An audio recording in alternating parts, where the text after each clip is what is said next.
Kembali kita dalam pembelajaran IPS, yaitu dengan materi tumbuh dan berkembangnya semangat kebangsaan. Pengertian nasionalisme atau kesadaran nasional. Istilah nasionalisme berasal dari bahasa Latin nation yang berarti kelahiran atau macam-macam ikatan yang didasarkan pada satu garis keturunan yang sama. Dalam bahasa Inggris, nation berubah menjadi nation yang berarti bangsa atau sekelompok manusia yang tinggal di satu daerah tertentu memiliki kesadaran untuk bersatu karena memiliki nasib, cita-cita, dan tujuan yang sama. Dengan demikian, nasionalisme berarti perasaan cinta dari semua komponen bangsa terhadap bangsa dan tanah airnya yang timbul karena kesamaan sejarah, agama, bahasa, budaya, pemerintahan, tempat tinggal, dan keinginan untuk mempertahankan serta mengembangkannya sebagai milik bersama. Nasionalisme sendiri umumnya tumbuh dan berkembang di kalangan kaum terpelajar suatu bangsa.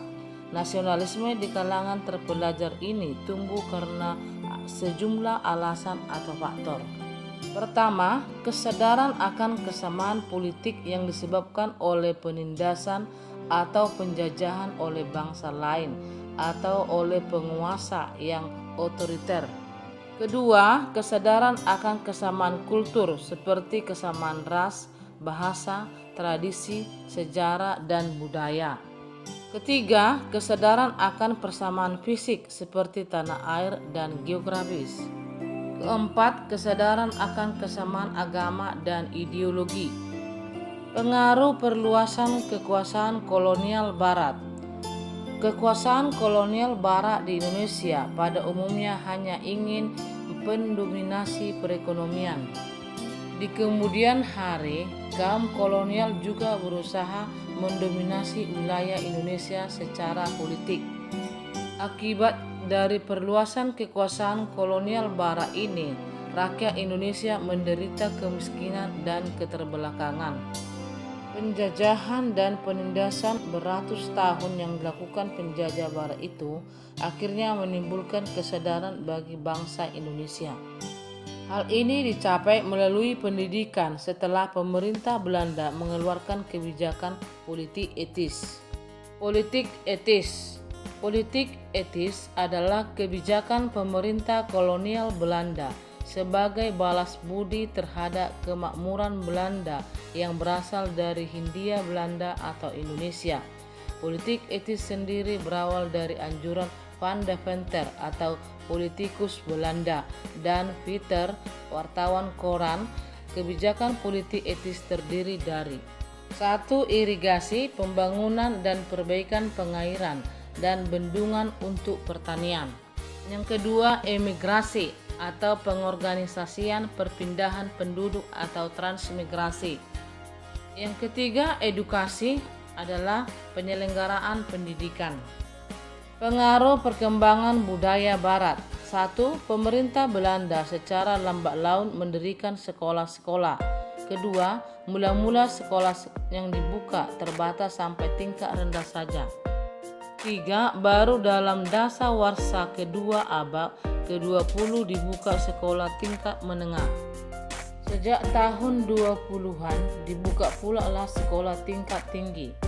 Pengaruh perkembangan budaya Barat, jumlah sekolah di Indonesia pada tahun 1900 sampai 1928. Tingkat pendidikan sekolah rendah, jumlah sekolah pada tahun 1900 125.444. Pada tahun 1928 menjadi 1.523.088. Sekolah menengah menjadi 8.488 dan sekolah tinggi menjadi 259. Sistem pendidikan Barat.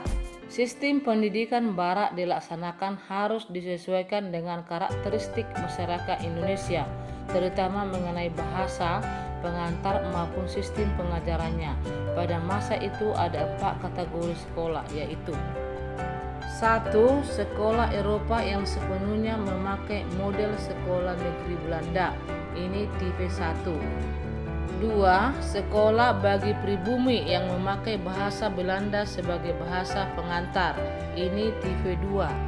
3. Sekolah bagi pribumi yang memakai bahasa daerah atau pribumi sebagai bahasa pengantar. Ini tipe 3. Sekolah yang memakai sistem pribumi. Ini tipe 4.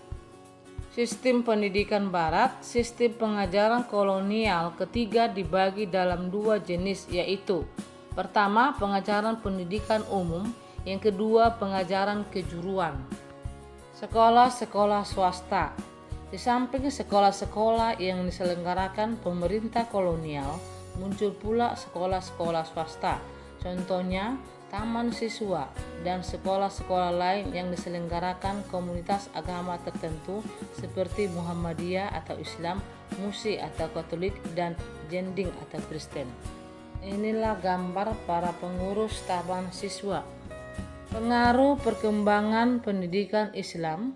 Pada masa sebelumnya, pendidikan Islam di Indonesia dicampuri oleh bermacam-macam ajaran mistis, penghormatan pada guru secara berlebihan, sistem pengajaran yang masih sederhana, dan lain-lain. Setelah timbulnya gerakan pembaharuan, pendidikan Islam didemodernisasikan dengan perubahan sistem pengajaran dan kurikulum yang lebih bisa beradaptasi dengan perkembangan zaman. Muncul kemudian sekolah-sekolah yang didirikan oleh organisasi Muhammadiyah. Kiai Haji Ahmad Dahlan adalah pendiri Muhammadiyah. Dalam setiap pengajarannya, ia sering menanamkan kepada muridnya bahwa cinta kepada tanah air adalah sebagian dari iman. Baiklah anak-anak, sampai di sini dulu pembelajaran kita pada hari ini. Di lain waktu kita teruskan. Sekian dan terima kasih.